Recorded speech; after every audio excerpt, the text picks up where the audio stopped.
Masih bersama saya Rahayu Japar, pemirsa, dan berikut kembali kami sampaikan berita Mataram hari ini. Kasus demam berdarah terus meluas, petugas Dinas Kesehatan di Lombok Timur gencarkan pengasapan.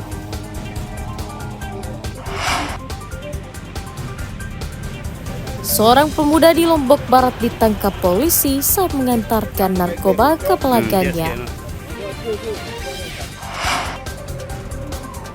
Paket makanan terlambat datang. Program uji coba MBG di Lombok Tengah dikeluhkan pihak sekolah.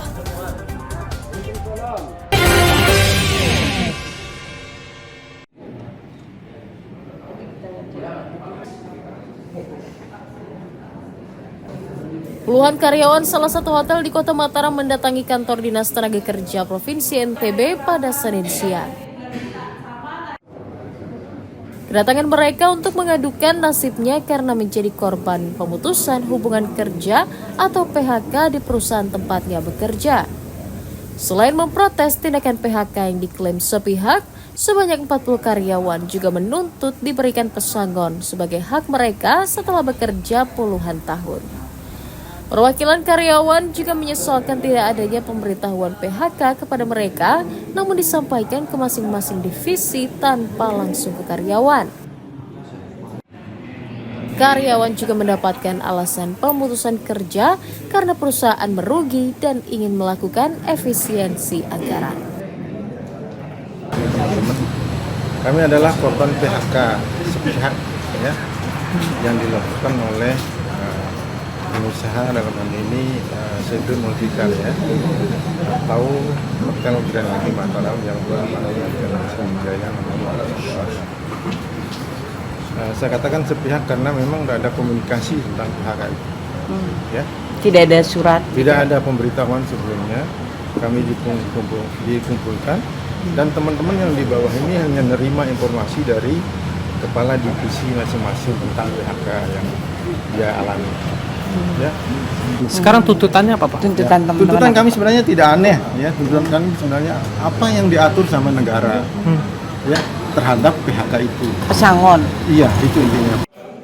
Pihak Disnaker Trans NTB meminta karyawan mengadukan langsung kasus PHK yang menimpanya ke Dinas Tenaga Kerja Kota Mataram. Para karyawan berharap pemerintah daerah dapat membantu memediasi agar mereka mendapatkan haknya selama bekerja. Dari Kota Mataram, Emi Kusuma melaporkan.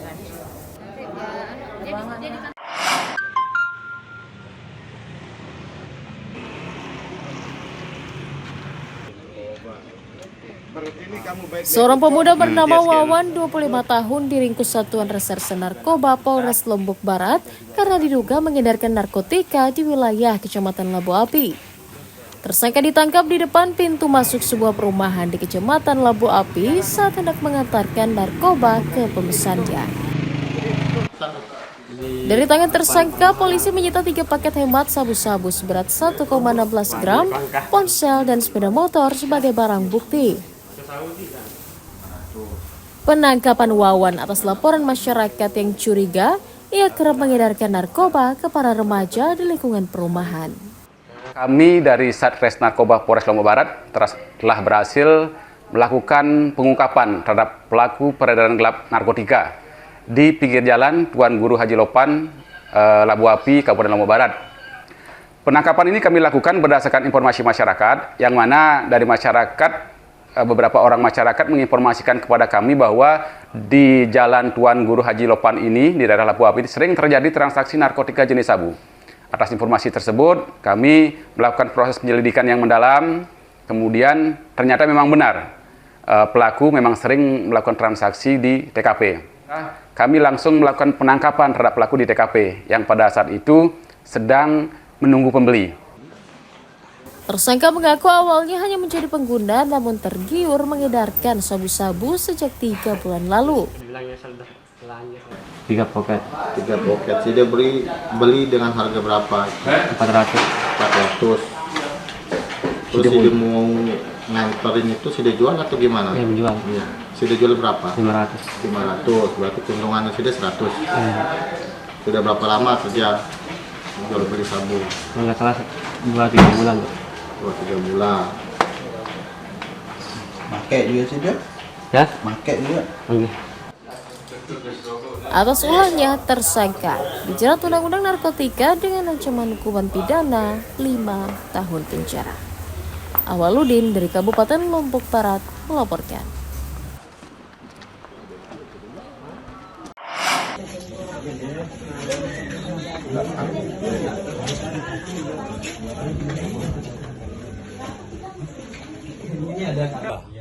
Seorang pemuda bernama Saputra, 30 tahun, asal Kecamatan Cakranegara, diringkus Satuan Reserse Narkoba Polresta Mataram karena diduga menjadi komplotan pengedar narkotika antar daerah.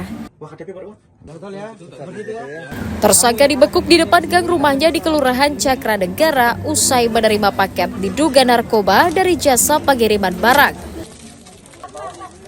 Polisi menyita 1,5 kg ganja dan 1 unit ponsel sebagai barang bukti kejahatan. Penangkapan tersangka atas informasi dari petugas Badan Narkotika Nasional Wilayah NTB yang melaporkan adanya paket mencurigakan yang dikirim dari Medan. Dari pemeriksaan petugas, aksi tersangka menerima paket ganja merupakan yang kedua kalinya. Penangkapan ini berawal dari informasi yang kami dapat dari BNN Provinsi NTB yang menginformasikan bahwa akan ada barang berupa paket dari luar daerah menuju Kota Mataram yang diduga berisi barang berbahaya. Kemudian begitu barang datang dari luar daerah dan nyampe, langsung kami koordinasi untuk melakukan pengantaran kepada pemilik barang. Setelah pemilik barang menerima paket tersebut dari kurir, kemudian langsung kami mengamankan yang bersangkutan, dan setelah kita lakukan penggeledahan, pembukaan paket, isinya adalah batang daun biji kering diduga narkotika jenis ganja. Tersangka mengaku memesan 1,5 kg ganja secara online yang dibayar 10 juta rupiah yang rencananya akan dipakai dan dijual ke rekan-rekannya. Terus ganja itu kamu dapat dari mana? Dari Sugeng, kami orang Medan. Dengan cara bagaimana kamu dapat ganja dari Sugeng itu? Dari IG, DM-an. Oh, awalnya kamu DM lewat IG, Iya. Sugeng ini? Ya, Terus berapa banyak kamu beli di Sugeng ganja itu? awalnya 1,5 kilo dan kemarin itu berapa? 1,5 gitu. 1,5? Iya, yang kemarin. Harga berapa yang 1,5 itu? Nah, 1,5 itu 10 juta. Terus mengerti kamu sampai... Atas ulahnya, tersangka dijerat Undang-Undang Narkotika dengan ancaman hukuman pidana minimal 5 tahun penjara. Awaludin dari Kota Mataram melaporkan.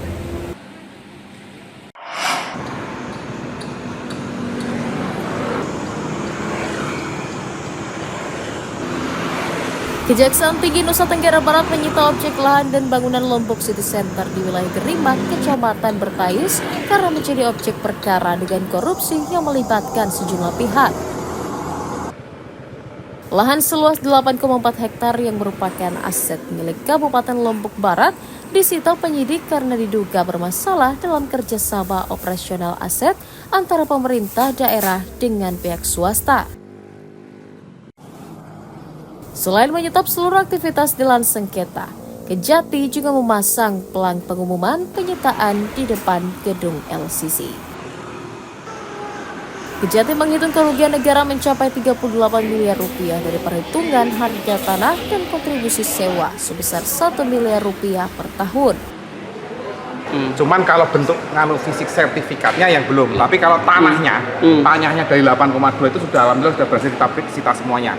Jadi poin utama dari penegakan hukum tipikal tidak semata-mata untuk melakukan penghukuman terhadap si para tersangka atau terpidana nantinya, tapi aset dari insya Allah lah, aset dari, makanya yang mau kita utamakan adalah penyelamatan dari aset dari Pemkab Lombok Barat. Jadi tanah itu statusnya sudah dalam penyitaan, jadi aku. Jadi tanah 8, walaupun sertifikat masih di Sinarmas, nah itu yang dikutip, sertifikat masih dipegangin sama dia, tapi status tanahnya ini sudah ada izin penetapan penyitaan dari PN Mataram. Kemarin kan sudah ada. Hingga sejauh ini Kejati telah menetapkan 2 tersangka dalam kasus dugaan korupsi LCC, yakni mantan Direktur PT Tripod berinisial LAS dan mantan Direktur PT Belis Pembangun Sejahtera berinisial IT. Kejati juga membidik dugaan keterlibatan mantan pejabat daerah Kabupaten Lombok Barat dalam kasus dugaan korupsi kerjasama operasional Lombok City Center tersebut. Dari Kota Mataram, Emi Kusuma melaporkan.